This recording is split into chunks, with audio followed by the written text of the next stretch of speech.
Bonjour Monique Pinson-Charlot. Bonjour. Merci d'avoir accepté notre invitation. Alors vous êtes sociologue, on vous connaît pour vos travaux sur la grande bourgeoisie, sur les rapports de classe, les rapports de domination. Vous étiez aussi candidate, je crois que c'était votre première candidature à une élection législative, candidate de gauche dans la 13e circonscription des Hauts-de-Seine. On va faire ensemble un tour d'actualité, mais d'abord, quel autre regard est-ce que vous proposez aujourd'hui ? Notre regard, c'est des lunettes pour voir le monde tel qu'il fonctionne, c'est-à-dire avec une classe sociale dominante, une bourgeoisie, une oligarchie, une caste, une mafia, enfin on peut employer une confrérie de grandes familles. Et nous, on ne la découpe pas en tranches, c'est-à-dire qu'on ne parle pas de politique, d'économie, de sociologie, d'art, de culture. On prend le saucisson dans son intégralité et donc nous parlons tout le temps, à la différence d'autres partis de gauche, enfin d'autres personnalités de gauche, nous parlons tout le temps en termes d'antagonisme des rapports de classe. En quoi ce regard il a été utile dans votre campagne législative, Monique Pinson-Charlot ? Il est décisif parce qu'au fond, on fait l'alliance entre Marx et Bourdieu et on associe les rapports d'exploitation à ceux de domination. Et je peux vous assurer que pour les gens, quand on faisait du porte-à-porte, quand on distribuait sur les marchés, c'est les mots qui leur font du bien. C'est-à-dire que c'est tellement vrai, les lunettes que nous proposons sont tellement d'actualité que les gens sont toujours enthousiastes. Et en même temps, vous étiez dans une circonscription où la droite est quand même très majoritaire. Le discours que vous portiez, il est passé, il était entendu ?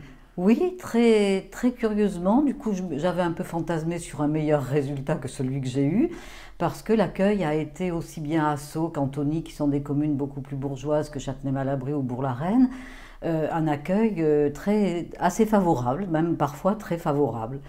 Mais donc voilà, le résultat n'a pas été à la hauteur parce que c'est vraiment une circonscription de droite. Alors et comment on fait justement quand on se retrouve dans une circonscription où au second tour on a la droite et En Marche, puisque c'est le cas de votre circonscription, on appelle à voter blanc, on s'abstient, on fait quoi, Monique Pinson-Charlot ? Alors d'abord, on n'a pas la droite et En Marche, on a la droite tout court, parce que là, c'est des dichotomies qui sont faites pour faire de la mise en scène, faire croire qu'il y a des concurrences, alors que là, non, c'est une parfaite cohérence autour de Patrick Devedjian, le président du conseil départemental des Hauts-de-Seine, puisque la candidate d'En Marche était sa suppléante ou sa secrétaire particulière, et que Siffredi est celui qui l'a désigné pour le remplacer à l'Assemblée nationale. Donc tout va très bien. Quel est votre regard justement sur l'ensemble des candidats En Marche qu'on voit aujourd'hui ? Il y a une polémique là ces derniers jours où on montre que les candidats En Marche d'abord refusent les débats qui sont demandés dans l'entre-deux tours et surtout parfois n'ont pas grand-chose à dire à part nous sommes le candidat d'Emmanuel Macron. C'est parfait pour moi, puisqu'Emmanuel Macron veut détruire le travail législatif. Déjà, il va commencer à travailler par ordonnance, puis ensuite il va réduire le nombre de députés et le temps du travail législatif à 3 mois par an. Donc avoir des marionnettes qui n'ont rien à dire, c'est parfait. Et en quoi, vous dites d'ailleurs dans vos travaux, ou j'ai lu dans plusieurs de vos interviews, vous dites qu'il est le représentant absolu de l'oligarchie aujourd'hui, Emmanuel Macron ? Alors absolu, c'est votre terme, moi j'emploie, mais j'aime bien que vous disiez absolu, parce que pour nous, il est emblématique de l'oligarchie, ni droite ni gauche, ni public ni privé, tout est bon, on n'est pas dans les conflits d'intérêts, on est dans la synthèse des intérêts de l'oligarchie. Donc ça va être il fait de la politique, Emmanuel Macron, selon vous ? Monarque absolu, c'est pour ça que j'aime bien que... Voilà. Et donc tout va se passer à partir de l'Élysée, et franchement, ça me glace le sang. Il fait de la politique, Emmanuel Macron. Je vous pose cette question parce qu'il y a aussi cette critique qui est faite d'Emmanuel Macron, l'énarque, le gestionnaire aujourd'hui, comme François Hollande a pu l'être aussi dans son quinquennat. Emmanuel Macron, il est parfait en ce sens que d'abord il sort de l'ENA, et puis il a travaillé aussi bien avec Nicolas Sarkozy dès 2007, puis avec François Hollande dès que le rapport de force s'est retourné en faveur de François Hollande, ni droite ni gauche, ni public ni privé. De Rothschild, il vient à Bercy, il repart, enfin... Donc la politique aujourd'hui n'existe plus, c'est un champ qui est plus du tout le champ que décrivait Pierre Bourdieu dans ses travaux. Tout a explosé, puisque la politique, comme tous les autres champs de l'activité économique et sociale, est dominée par la finance. Et aujourd'hui, on est dans cette phase épouvantable du développement du système capitaliste qu'on appelle le néolibéralisme, où justement les frontières explosent, toutes les divisions institutionnelles qui permettaient de comprendre comment les décisions étaient prises tout cela a volé en éclats et toutes les décisions se prennent désormais avec des secrets qui sont les secrets d'affaires, secrets défense, secrets fiscal, secrets bancaires. Et maintenant, je sais qu'Emmanuel Macron veut instaurer le secret, enfin que la presse ne peut plus faire son boulot, quoi. Oui, ça, Qu'on n'a plus du tout le droit. C'est le secret industriel de la politique, je ne trouve pas les mots pour le dire. Mais vous qui avez travaillé justement sur les rapports de domination, les rapports de classe, vous trouvez aussi, comme d'ailleurs Jean-Luc Mélenchon le propose, que le clivage il n'est plus tant sur la question du droite-gauche, mais sur une question de élite et dominant ou élite oligarque justement, élite et peuple pardon. Ah oui, non, moi je ne parle pas du tout comme ça. Parce que si vous voulez, pour moi c'est très important et c'est une très grosse différence qui me sépare de la France insoumise. Je ne parle qu'en termes de rapports d'exploitation, de rapports de domination, de rapports de classe, avec un antagonisme qui est lié au fait que ce sont la classe oligarchique qui est propriétaire de tous les titres de propriété, c'est-à-dire qui possède tous les moyens de production industrielle, économique, médiatique, etc. Et que les 99 et ça représente à peu près 1%, et les 99 autres pourcents n'ont que leur force de travail avant que cette force de travail soit intellectuelle ou manuelle. Donc je ne suis pas du tout dans élite-peuple, c'est vraiment un conflit de classe lié au système capitaliste, et pour moi, ces mots-là sont très importants. Alors dans 2 jours, c'est le deuxième tour de l'élection législative. À gauche, il y a encore quelques socialistes qui sont présents, mais la plupart des candidats de l'autre gauche sont issus souvent de la France insoumise. Vous appelez à soutenir ces candidats face à l'hégémonie justement d'Emmanuel Macron qui s'annonce? Ah ben de toute façon, tout contre-pouvoir me paraît bon. Moi, dans ma circonscription, mon contre-pouvoir, ce sera de voter blanc. Mais ça, je le ferai, parce que c'est très important que les votes blancs soient compter, mais surtout comptabiliser dans les suffrages exprimés. Elle va où la gauche, Monique Pinson-Charlot? Il faut faire quoi demain? Ce qu'il y a d'incroyable, c'est que pour moi, la gauche est majoritaire dans le pays. Avec toutes les rencontres qu'on a faites, tout ce qui se passe dans la France, c'est absolument incroyable, elle est majoritaire. Simplement, c'est la guerre des petits chefs.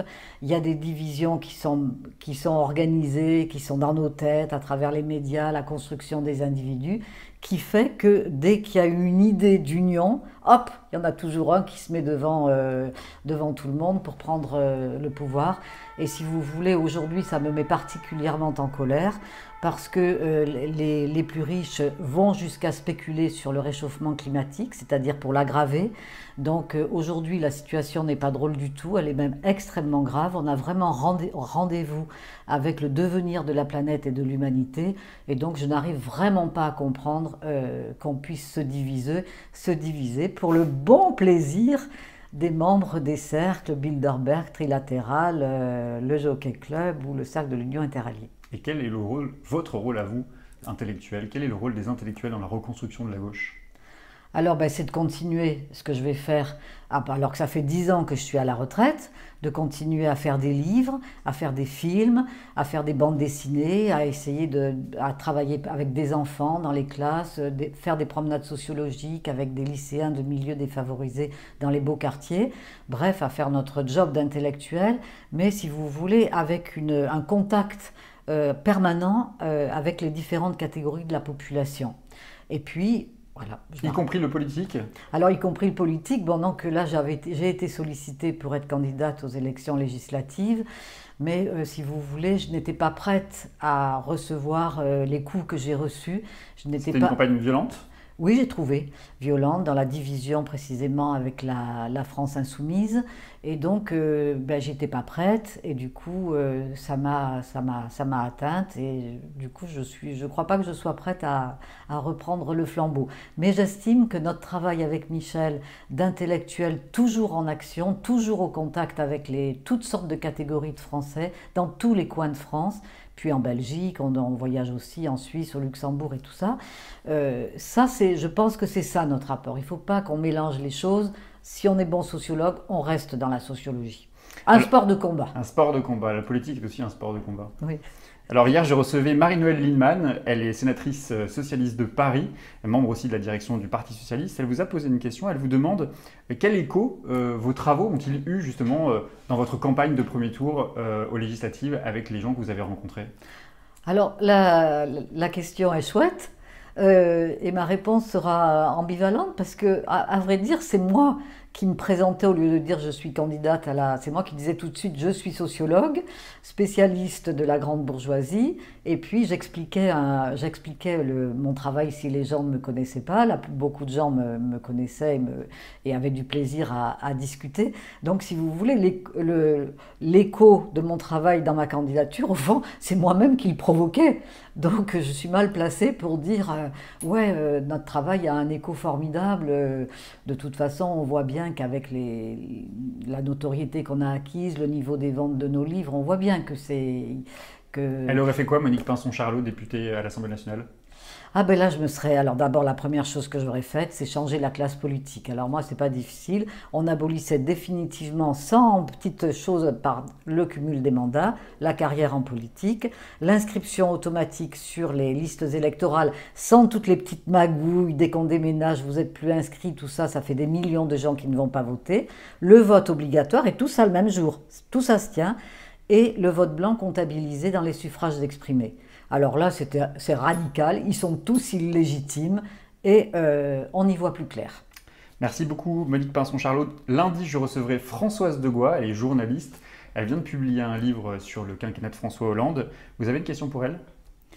Je voudrais bien savoir, je voudrais bien lire son livre pour savoir qu'est-ce qu'elle dit du quinquennat de François Hollande, parce que je croyais qu'elle était passée à la France, du Parti socialiste à la France insoumise. Elle a été effectivement, elle est une proche de Ségolène Royal et du l'ancien président de la République. Effectivement, elle est aujourd'hui plutôt proche des idées de Jean-Luc Mélenchon. Voilà, écoutez, je ne lui pose pas de questions parce qu'en fait, il faut que je lise son livre et puis je lui dirai par mail ou autrement, par le biais de son éditeur, ce que j'aurais pensé. Une question peut-être sur l'engagement qui a été le sien, justement, du Parti Socialiste.